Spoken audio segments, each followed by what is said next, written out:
आज हम illustration number 24 जो है वो गिनने जा रहे हैं। ये जो इलस्ट्रेशन है वो शॉर्ट सम्स के लिए है। बोर्ड एग्जाम में जो सेक्शन सी में 2 मार्क्स के लिए सम आते हैं उसके लिए आज हम इलस्ट्रेशन नंबर 24 गिनने जा रहे हैं। ठीक है, सो यहाँ पे हम क्वेश्चन नंबर 1 to 8 पूरा गिन लेंगे। तो शुरू करेंगे illustration number 24, question number 1।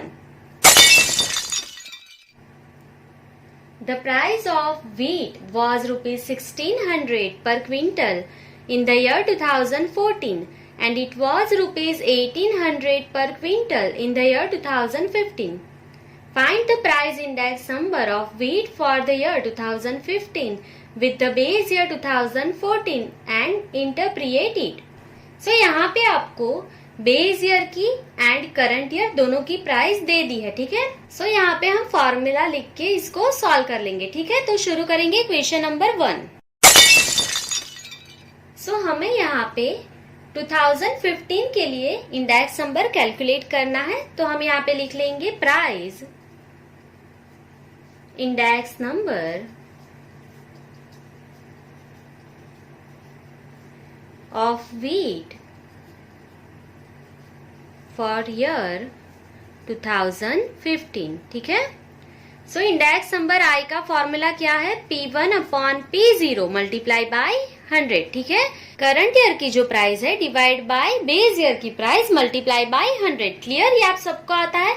So current year आपका कौन सा है? 2015। तो 2015 की जो प्राइस है वो आपको सब में कितनी दी हुई है?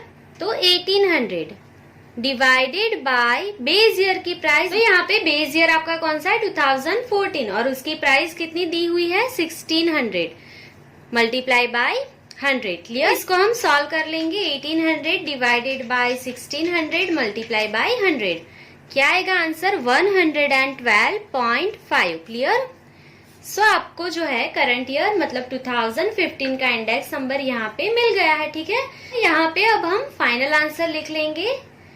So therefore, rise in the price of wheat per quintal in current year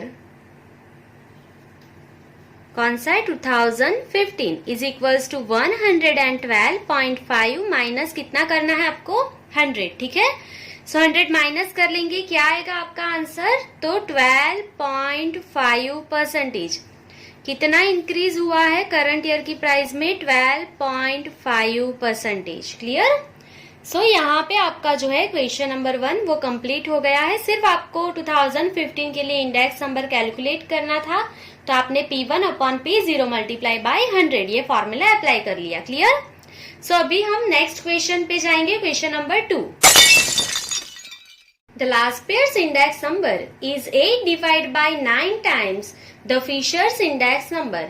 if the Fisher's index number is 180 then find the Paasche's index number.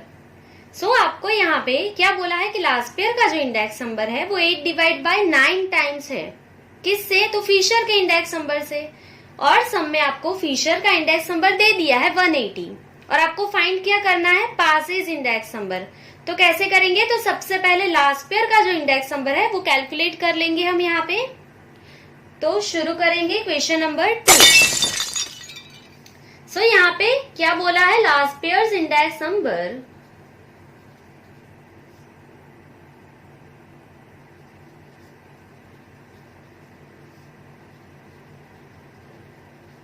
is 8 divided by 9 times the Fisher's index number।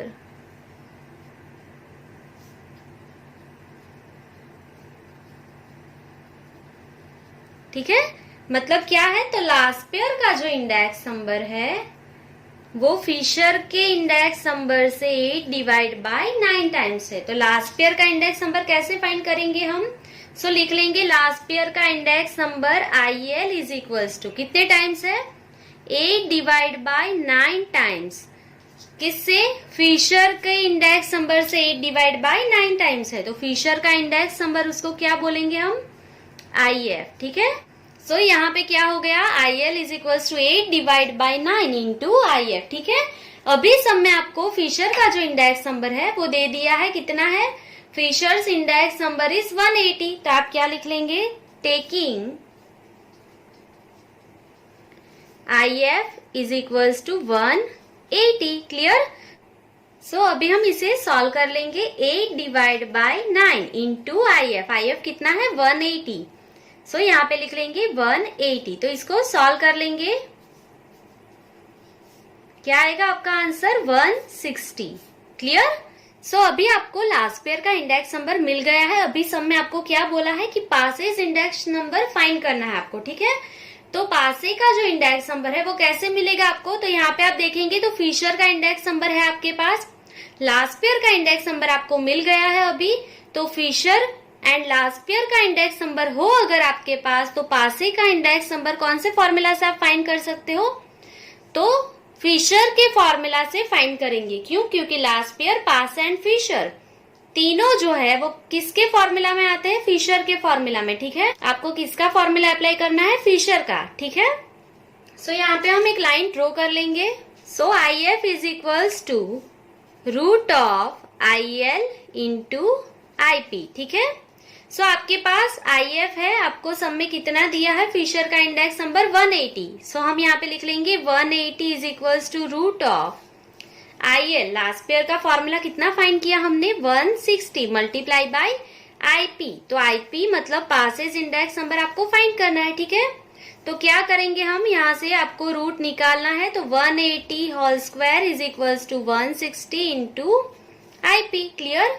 सो अभी क्या करेंगे, 180 का whole square कितना हो जाएगा, 180 into is equals to, या तो आप कर सकते हैं 180 इंटू 180, ठीक है। तो क्या मिलेगा आंसर 32,400 डिवाइडेड बाय, ये मल्टीप्लाई में है तो यहाँ पे डिवाइड में आ जाएगा 160 is equals to IP, clear. So therefore IP is equals to 32,400 divided by 160। तो क्या आएगा आंसर 202.5। तो यहाँ पे सम में आपको IP की जो वैल्यू है वो मिल गई है, क्लियर। सो यहाँ पे आपका क्वेश्चन नंबर 2 कंप्लीट होता है। अभी हम नेक्स्ट क्वेश्चन पे जाएंगे, question number 3। The production of an item in the year 2015 has increased by 3 times the production in the base year. Find the index number of production for the year 2015. So simple way में अगर आपको orally ही solve करना है तो क्या करेंगे, तो आपका जो इंडेक्स नंबर है 2015 में मतलब करंट ईयर में वो क्या हुआ है, इंक्रीज हुआ है बाय 3 टाइम्स, ठीक है। तो आप ओरली ही गिन लेंगे, तो कैसे गिनेंगे, तो इंक्रीज हुआ है तो किस में इंक्रीज होता है, बेस ईयर में। बेस ईयर का इंडेक्स नंबर कितना होता है 100। सो 100 में 3 टाइम्स इंक्रीज हुआ है, तो 100 मल्टीप्लाई बाय 3, तो 300 प्लस 100 आंसर इज 400, ठीक है। ये बहुत ही इजी है क्वेश्चन, तो गिन लेंगे अभी इसको, क्वेश्चन नंबर 3। तो अभी हम एज्यूम कर लेंगे, suppose index number of the base year is equals to 100, ठीक है। बेस ईयर का जो इंडेक्स नंबर है वो कितना होता है 100, ये हमने लॉन्ग सम में कैलकुलेट किया ही है, ठीक है। सो अभी आपको 2015 मतलब करंट ईयर के लिए प्रोडक्शन इंडेक्स नंबर ढूंढना है, तो क्या लिख लेंगे, तो प्रोडक्शन इंडेक्स नंबर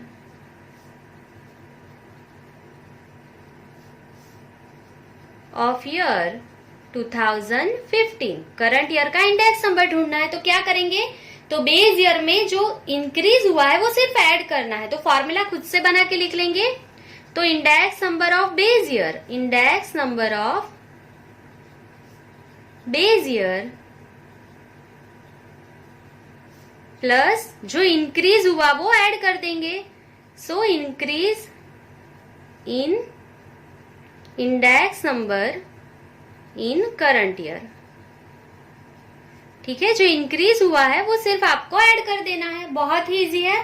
तो बेस ईयर का इंडेक्स नंबर हमने कितना लिया है यहाँ पे 100 प्लस करंट ईयर में जो इंडेक्स नंबर है वो कितना टाइम इंक्रीज हुआ है, तो 3 टाइम्स इंक्रीज हुआ है। सो क्या करेंगे यहाँ पे, किसके 3 टाइम इंक्रीज होता है, 100 के, बेस ईयर के 3 टाइम्स इंक्रीज हुआ है, तो 100 इंटू 3, क्लियर। सो 100 प्लस 300, तो आंसर क्या आ जाएगा 400, ठीक है। सो करंट ईयर का इंडेक्स नंबर कितना है आपका 400। तो सम खत्म हो गया, ये आप ओरली भी कैलकुलेट कर सकते हैं, ठीक है। सो अभी हम नेक्स्ट क्वेश्चन पे जाएंगे, question number 4। If submission of P1Q0 is to summation of P0Q0 is equals to 3:2 and submission of P1Q1 is to summation P0Q1 is equals to 5:3, then find last pairs, passes and Fisher's index number। ठीक है, आपको IL, IP and Fisher का index number IF ढूंढना है सब में। तो सबसे पहले आपको summation of P1Q0 is to summation of P0Q0 दे दिया है, तो हम डिवाइड में उसको लिख लेंगे, ठीक है। तो शुरू करेंगे क्वेश्चन नंबर 4।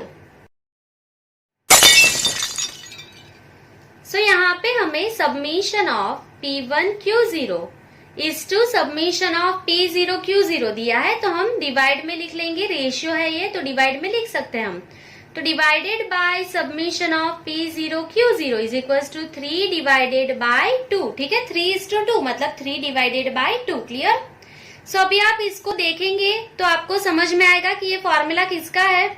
सो यहाँ पे Q0, यहाँ पे Q0, तो ये कौन सा फॉर्मूला है, लास्ट पेयर का फॉर्मूला है, ठीक है। तो हम यहाँ पे लिख लेंगे IL is equals to summation of P1Q0 divided by summation of P0Q0 into 100, ठीक है।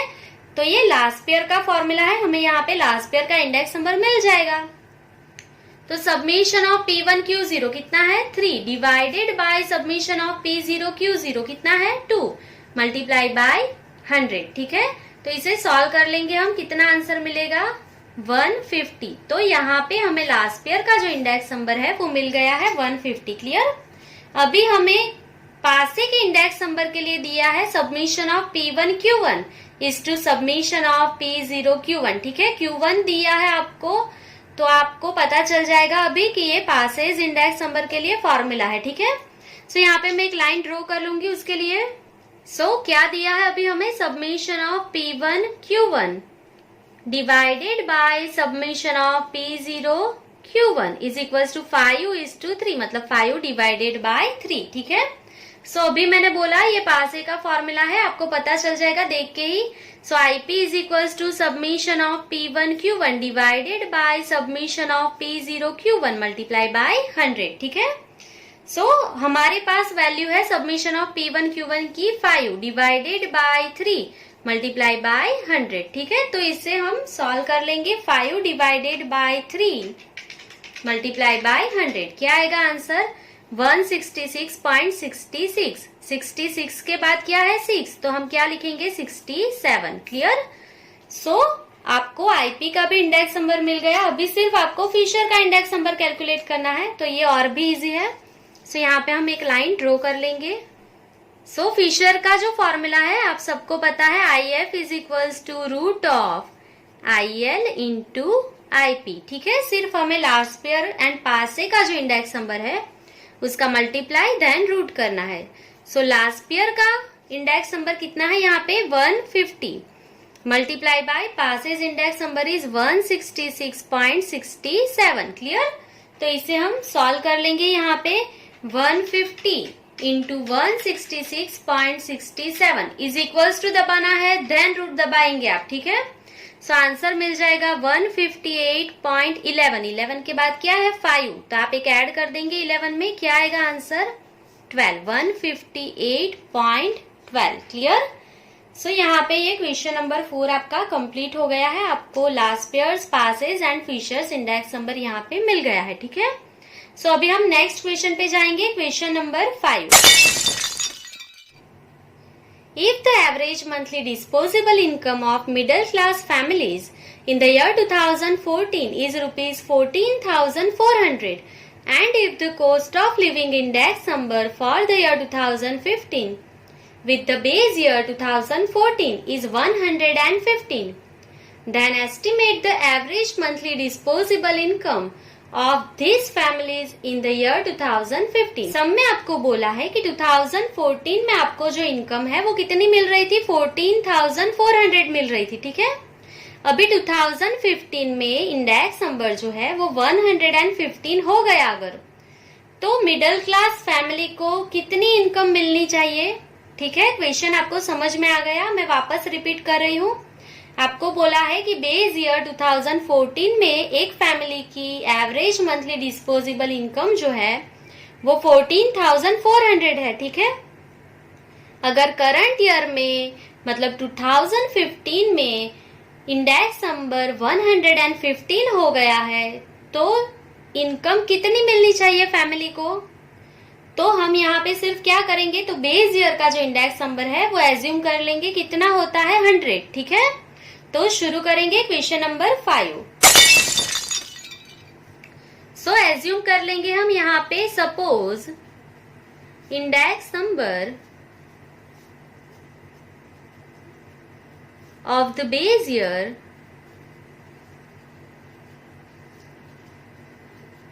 इज इक्वल्स टू 100, ठीक है। बेस ईयर का जो इंडेक्स नंबर है वो कितना है, 100। सो अभी कैसे कैलकुलेट करेंगे आप, तो अगर इंडेक्स नंबर 100 है, बेस ईयर का हमने कितना एज्यूम किया, 100, ठीक है। अगर इंडेक्स नंबर 100 है तो फैमिली की average monthly disposable income base year में कितनी थी, फैमिली को कितने रुपीस मिल रहे थे, 14,400, ठीक है। मैं वापस रिपीट कर रही हूँ। अगर आपका बेस ईयर में इंडेक्स नंबर 100 है तो फैमिली को एवरेज मंथली डिस्पोजेबल इनकम कितनी मिल रही थी, 14,400 मिल रही थी, ठीक है। अभी आपका इंडेक्स नंबर 100 से बढ़ के कितना हो गया, 115 करंट ईयर में, ठीक है। तो फैमिली को एवरेज मंथली डिस्पोजेबल इनकम कितनी मिलनी चाहिए, सो दैट्स इट। अभी आप कैलकुलेट कर लेंगे, 14,400 मल्टीप्लाई बाई 115, ठीक है, डिवाइड बाई 100। सो इसे सॉल्व कर लेंगे हम। 14,400 मल्टीप्लाई बाई 115 डिवाइडेड बाई 100, तो फैमिली को कितने रुपीस मिलने चाहिए, 16,560 रुपीस, ठीक है। सो करंट ईयर में जो फैमिली है उसकी एवरेज मंथली डिस्पोजेबल इनकम क्या होनी चाहिए, 16,560 रुपीस, ठीक है। सो फाइनल आंसर हम यहाँ पे लिख लेंगे। So therefore the average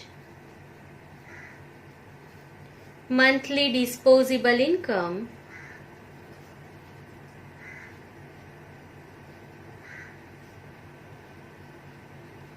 of these families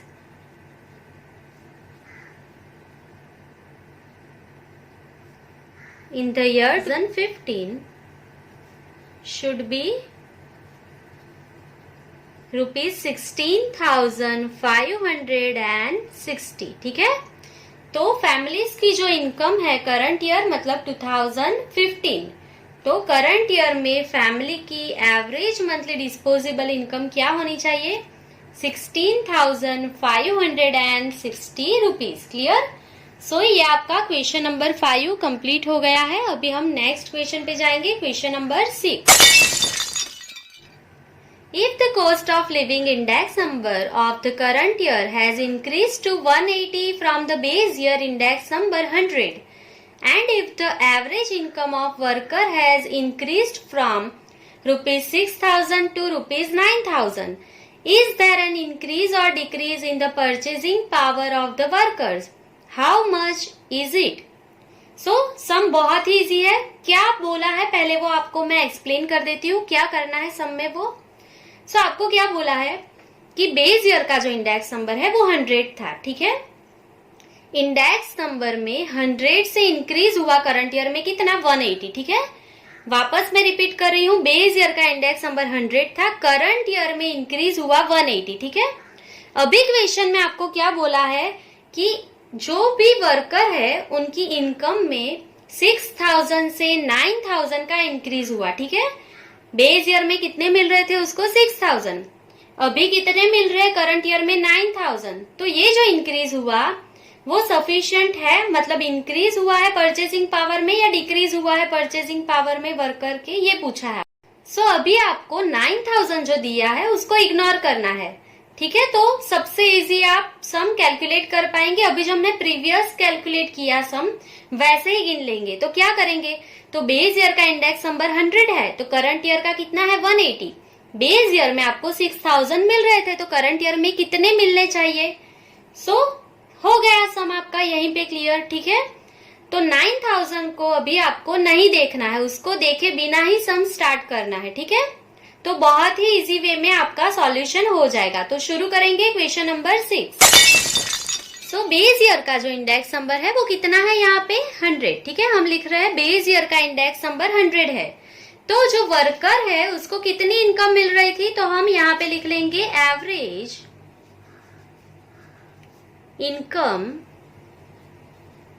ठीक है। तो वर्कर को एवरेज इनकम कितनी मिल रही थी बेस ईयर में 6000, ठीक है। इंडेक्स नंबर 100 है, तो वर्कर को एवरेज इनकम बेस ईयर में कितनी मिल रही थी 6000, ठीक है। अभी इंडेक्स नंबर करंट ईयर में इंक्रीज होके कितना हो गया 180, ठीक है।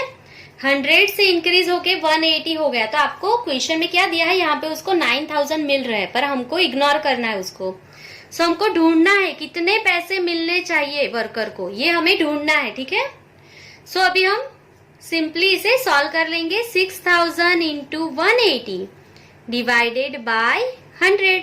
सो क्या आएगा आपका आंसर 10,800 रुपीज, ठीक है। तो वर्कर को कितने पैसे मिलने चाहिए, अगर जो आपका इंडेक्स नंबर है वो 180 है, तो वर्कर को कितने पैसे मिलने चाहिए 10,800, ठीक है। पर अगर आप अभी क्वेश्चन में देखेंगे तो आपको क्या बोला है कि करंट ईयर में जो वर्कर है उसको सिर्फ कितने पैसे मिले 9000 ही मिले, ठीक है। तो आपको क्या पूछा है सम में कि परचेजिंग पावर में इंक्रीज हुआ है कि डिक्रीज हुआ है, तो ऑब्वियसली उसको 10,800 मिलने चाहिए, उसको सिर्फ 9000 मिले। तो परचेजिंग पावर में क्या हुआ है डिक्रीज हुआ है, ठीक है। तो फाइनल आंसर जो है हमारा वो लिख लेंगे। So therefore decrease in workers average income is equals to, कितना डिक्रीज हुआ वर्कर की जो एवरेज इनकम है उसमें। सो 10,800 वर्कर्स को पैसे मिलने चाहिए थे, उसे मिले कितने सिर्फ करंट ईयर में 9000 ही मिले, ठीक है। तो वर्कर को कितनी इनकम जो है वो कम मिली, तो 1800 रुपीज, ठीक है। मैं वापस एक्सप्लेन कर रही हूँ आपको जो है वर्कर को कितने पैसे देने थे 10,800 करंट ईयर में, ठीक है। इंडेक्स नंबर अगर 180 है तो उसको कितने पैसे मिलने चाहिए वर्कर को 10,800, ठीक है। वर्कर को कितने पैसे मिले सिर्फ 9000, तो उसे कितने पैसे कम मिले हैं 1800 पैसे उसे कम मिले वर्कर को। तो इसीलिए हमने यहाँ पे क्या लिखा decrease in workers average income, ठीक है।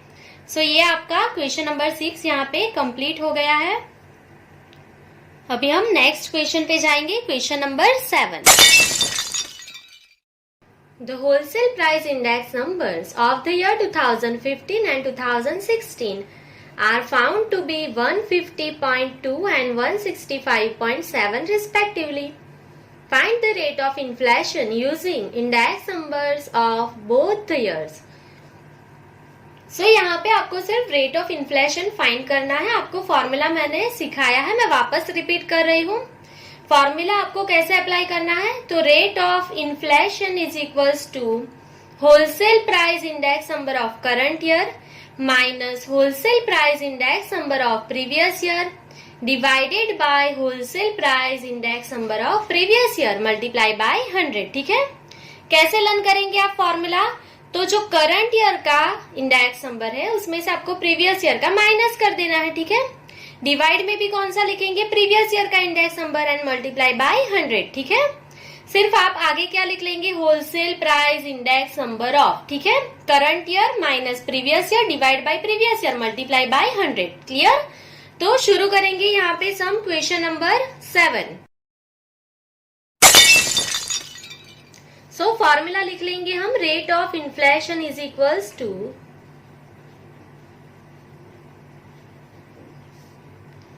Wholesale price index number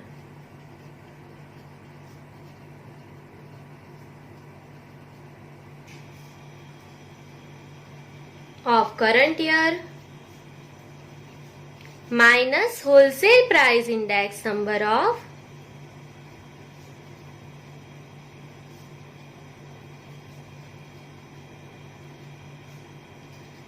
preceding year, divide में क्या करना है, wholesale price index number of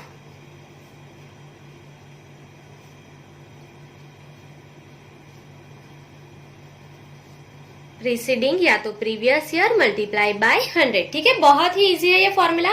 current year का इंडेक्स नंबर जो है वो लिखना है, उसमें से प्रीवियस ईयर का माइनस करना है, डिवाइड में भी क्या लिखेंगे, प्रीवियस ईयर का। ठीक है, जो माइनस किया वो ही आपको डिवाइड में लिखना है। ठीक है, सो आगे आप सिर्फ क्या लिख लेंगे, wholesale price index number of current year, wholesale price index number of previous year.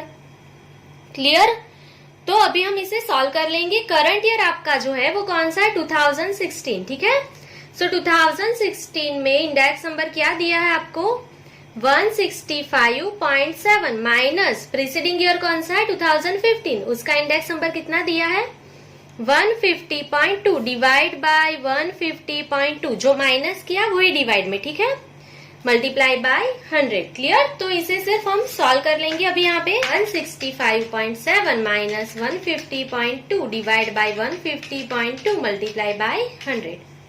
सो क्या आएगा आंसर, 10.31। 31 के बाद क्या है 9, तो आप क्या लिखेंगे 10.32। ठीक है, सो अभी जो रेट ऑफ इन्फ्लेशन होता है वो हर बार परसेंटेज में आप दिखाते हैं। ठीक है, ये कंपलसरी है, रेट ऑफ इन्फ्लेशन आप परसेंटेज में ही दिखा सकते हैं। तो यहाँ पे क्या लिखेंगे 10.32%। क्लियर। सो फाइनल आंसर लिख लेंगे, thus rate of inflation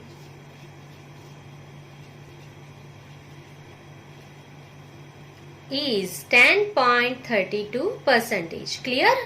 so अभी आपका क्वेश्चन नंबर 7 कंप्लीट होता है। अभी हम नेक्स्ट क्वेश्चन देखेंगे, question number 8।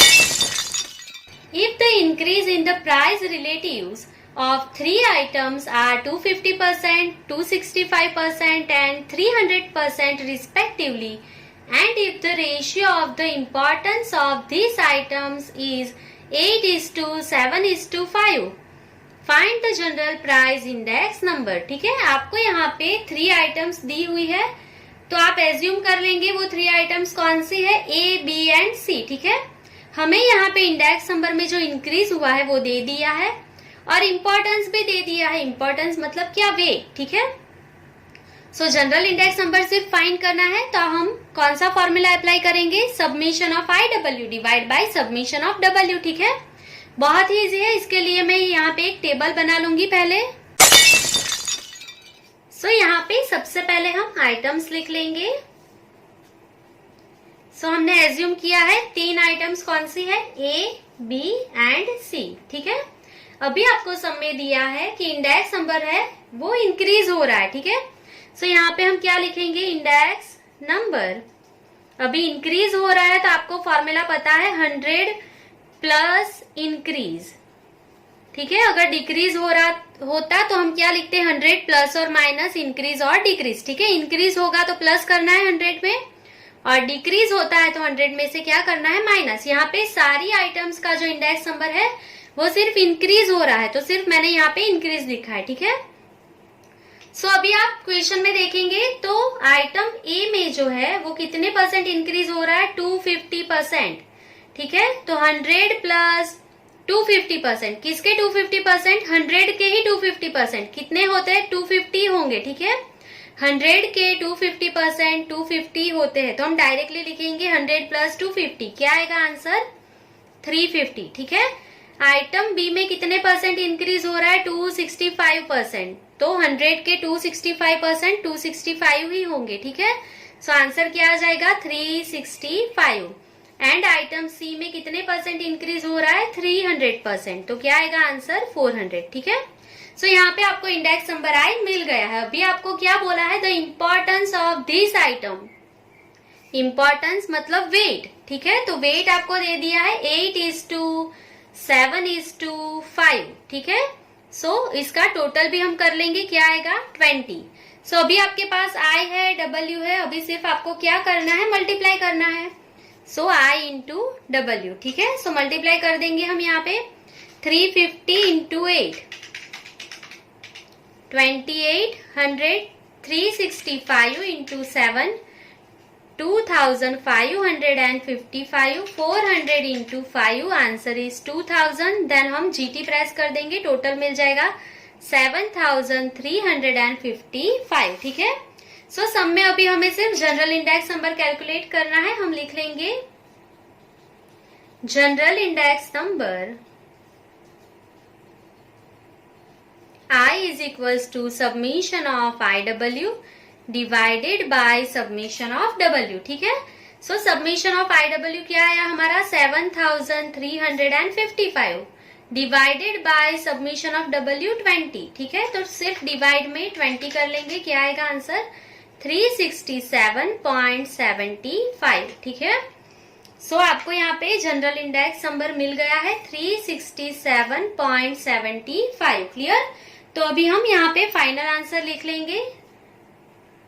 Therefore, rise in the price of current year is equals to 367.75 minus 100। सिर्फ आप 100 माइनस कर देंगे तो कितना परसेंट इंक्रीज हुआ है 267.75%। ठीक है, 267.75%। क्लियर, सो ये आपका कंप्लीट हो गया है क्वेश्चन नंबर 8। सो हमने इलस्ट्रेशन 24 के सारे शॉर्ट क्वेश्चंस आज गिन लिए हैं। आप बहुत अच्छे से इसे सॉल्व कर लेना। कोई डाउट है तो कमेंट सेक्शन में आप कमेंट कर सकते हैं। 2 मार्क्स में बोर्ड एग्जाम में मोस्टली इसी कॉन्सेप्ट से सम आएंगे। अभी हम नेक्स्ट जो हमारा वीडियो होगा उसमें सेक्शन सी के 2 मार्क्स के जो क्वेश्चंस है वो भी सॉल्व कर लेंगे। ठीक है, थैंक यू।